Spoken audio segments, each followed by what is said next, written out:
इस वक्त हम मौजूद हैं जमुना पार चौहान बागड़ा। हमारे साथ में एडवोकेट रुखसार साहब हैं जो वकील हैं। उनसे बात करेंगे जैसे कि आज के टाइम पे ये बड़े बड़े मुद्दे जो उठाते हैं उनसे बात करेंगे। सर, ये आपका बहुत बहुत स्वागत है।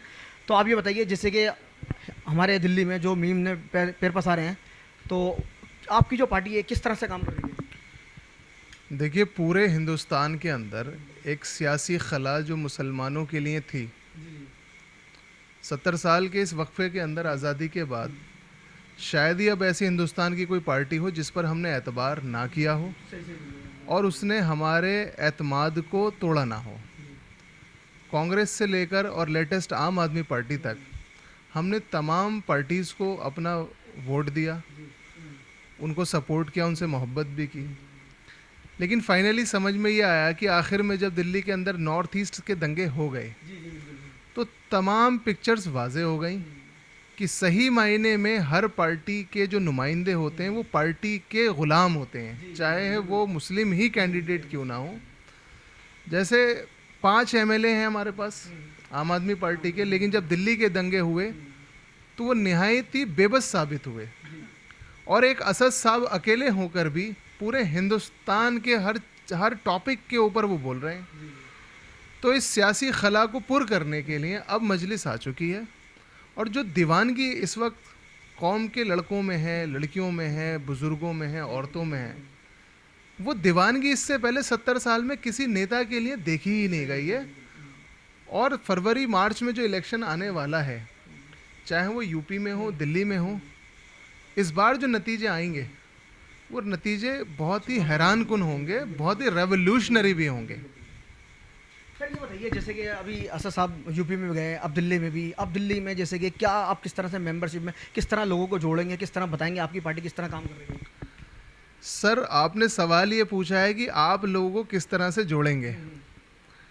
मैं आपको ये कह रहा हूँ कि लोग मेरे घर में सुबह से शाम तक आ रहे मेंबरशिप लेने के लिए, और हमारे पास मेंबरशिप की पर्चियाँ जब ख़त्म हो जाती हैं तो हम उनकी ऑनलाइन मेंबरशिप करते हैं। काफ़ी जज्बा है। तो आप इसे समझ सकते हैं कि हमारे पास हमारे पास जो हमारा अपना वोट बैंक है वो वोट बैंक नहीं है, वो तो मोहब्बत करते हैं हमसे, हमारे घरों पे चल के आ रहे हैं। अभी तक हमने कोई मेंबरशिप कैंप नहीं लगाया और हमारी मेंबरशिप लाखों में जा रही है। अच्छा, ये बताइए, एक सवाल हो रहा है मेरा, जैसे कि अब आपके जैसे कि अभी इलेक्शन आए, आपकी क्या तैयारी होगी? आपके सामने इतना कद्दावर नेता हैं, तो किस तरह से आप फाइट करेंगे? देखिए, पहली बात तो पूरी दिल्ली के अंदर जिन सीट्स पर हम फाइट कर रहे हैं वहाँ पर कोई भी कद्दावर नेता है ही नहीं। अगर नेता कद्दावर होते तो शायद मजलिस की ज़रूरत ना पड़ती। हमें सही मायने में कद्दावर नेताओं को लाना है, वो नेता जिनके ऊपर कोई पट्टा ना पड़ा हुआ हो, जिनकी हदें ना हो। ठीक है। दूसरी बात, आपने कहा कि मुद्दे कौन से होने चाहिए। हमारा पहला मुद्दा है तहफ़्फ़ुज़, क्योंकि अगर हमारी जान ही नहीं बचेगी तो ये तालीम, ये एजुकेशन, ये तरक्की, ये बिज़नेस, ये प्रॉपर्टी, हम इसका क्या करेंगे। दिल्ली दंगों के अंदर जिन लोगों ने हर्ष विहार के एरिया में जाके 50-100 गज की प्रॉपर्टियाँ बनाई थी और उनकी ज़िंदगी अगर चली गई तो आज उन प्रॉपर्टी का कोई केयर टेकर नहीं है। तो हिंदुस्तान के किसी भी हिस्से में, और स्पेशली उस हिस्से में जहाँ पर हमारा नुमाइंदा है, वहाँ पर इंशाअल्लाह ताला मॉब लिंचिंग नहीं होगी। हम गुजरात मॉडल नहीं, हम हैदराबाद दारुस्सलाम मॉडल पे काम करेंगे। असद साहब ने एक MP होने के बाद, सिर्फ एक MP होने के बाद आपको स्कूल्स दिए हैं हैदराबाद में, कॉलेजेस दिए हैं, अपनी एक ऐसी प्रेस दी है जो सच बोलती है। आप पूरे हिंदुस्तान में जहाँ जहाँ मजलिस के नुमाइंदे होंगे वहाँ पर दारुस्सलाम मॉडल चलाया जाएगा। सर, जैसे कि हमने आपके बारे में सुना है, जैसे दिल्ली दंगे में आपने काफ़ी ताउन करा है, वो काफ़ी जो जिनको बच्चों को पकड़ के ले गई थी दिल्ली पुलिस हमारी, तो उनके साथ में अपनी क्या थोड़ा तफसील बताइए। देखिए, मैं पिछले 13 सालों से सोशल वर्क में एक्टिव हूँ। मजलिस में आने से पहले भी मैं सोशल वर्क में एक्टिव था। मुस्लिम काउंसिल ऑफ इंडिया मेरी ऑर्गेनाइजेशन का नाम है, जिसका मैं प्रेसिडेंट हूँ।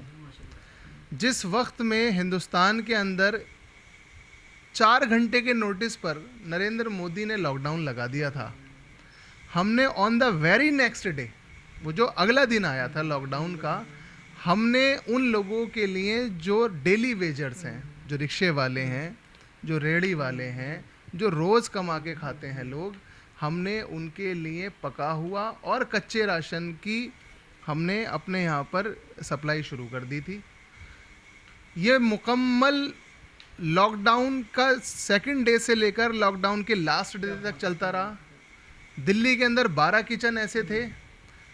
हर जगह पर हमने कोशिश ये की कि जो सूखा राशन ले सकता है सूखा दे दें, जो पकावा जिसको चाहिए पकावा दिया। जब दंगे हुए तो जिन लोगों के घर उजड़े, जिनके छोटे छोटे कारोबार उजड़े, मान लो किसी का एक रिक्शा जला दिया गया तो हमने उसको बैटरी रिक्शा दिया, किसी की अगर कोई कारपेंटर था उसके टूल्स दिए, कोई किसी और काम में था उसको उस तरीके से मदद की गई, बच्चों को स्कॉलरशिप दी गई। इसके अलावा जब दंगे हुए हमारे इन इलाकों से बच्चों को उठाया गया। हालांकि दंगों में तो किसी भी तरीके का कोई मुसलमान शामिल नहीं था, लेकिन ये ठीक रहा, हमारे ऊपर ही फूटना था। तो हमने उन लोगों की मदद करी जो मासूम थे, जो निर्दोष थे, उनसे किसी भी तरह की फीस नहीं ली। अच्छा, यानी कि सब कुछ अपने पास से कराया, नहीं खरीदने लिए। देखिए, अपने पास से हमने सर्विसेज दी। ये पब्लिक का पैसा था, पब्लिक के पास पहुंचाया गया। हम तो उसके अमीन थे, हम उसके कस्टोडियन थे, और हमसे जितनी मदद हो सकी हमने वो की। और इंशाअल्लाह ताला अब मजलिस के प्लेटफॉर्म से इसको हम नेशनल लेवल पर करेंगे, जो हमसे हो सकेगा वो करेंगे। चलिए, और हमारे चैनल के माध्यम से और हमारे जो दिल्ली के वासी हैं, पूरे हिंदुस्तान के वासी हैं, उनको क्या संदेश देना चाहेंगे कि वो मजलिस से ऐसे जुड़े? जैसे आप बता रहे हैं यहाँ सुबह से शाम हो जाती है, मेंबरशिप भी नहीं है, अब तो मेंबरशिप की पर्चियाँ भी खत्म हो गई, या ऑनलाइन आप मेंबरशिप कर रहे हैं, तो उनको क्या बोलना चाहेंगे? देखिए, DN न्यूज़, दिल्ली 24/7 न्यूज़ के माध्यम से और मैं आपके माध्यम से मैं बहुत शुक्रगुजार हूँ कि आप मजलिस की मोहब्बत में आप भी आए। आज के वक्त में जब गोदी मीडिया एक तरफ लखीमपुर खीरी में हुए उस हादसे को छुपाती है जिसमें किसानों को शहादत मिली, और शाहरुख खान जैसे एक नचनीय के बच्चे के ड्रग्स केस को पूरे दिन भर सिर्फ इसलिए हाईलाइट करते हैं ताकि वो मैटर दब जाए, तो आप हिम्मत कर रहे हैं, आप आ रहे हैं, तो मैं यही मैसेज दूंगा कि मजलिस इत्तेहादुल मुस्लिमीन इत्तेहाद का मैसेज लाई है, और इस इत्तेहाद के अंदर मुसलमान भी हैं, दलित भी हैं, और अगर मुसलमान और दलित मिल जाएं तो हिंदुस्तान के अंदर एक बहुत बड़े हिस्से पर हम एक ऐसी हुकूमत कर सकते हैं जिसके अंदर दोबारा से हिंदुस्तान सोने की चिड़िया भी बनेगा, हिंदुस्तान में अदल का पैमाना नंबर 1 पर आएगा, और सबसे अमीर आदमी से लेकर सबसे गरीब आदमी के बीच में कोई फ़र्क नहीं होगा, सब बराबर होंगे। चलिए, बहुत बहुत शुक्रिया जनाब हमसे बात करने का। जैसे कि हमारे साथ में इन्होंने बताया कि इंशाल्लाह मजलिस दिल्ली में या पूरे हिंदुस्तान में तो आ रही है, तो इनका मानना यही है कि हम हिंदुस्तान के जो जितने भी हिंदू मुस्लिम सिख ईसाई हैं उनको सबको साथ लेके चलेंगे। कैमरामैन मोहम्मद फैज़ान के साथ में मोहम्मद शाहिद अंसारी, जाफराबाद।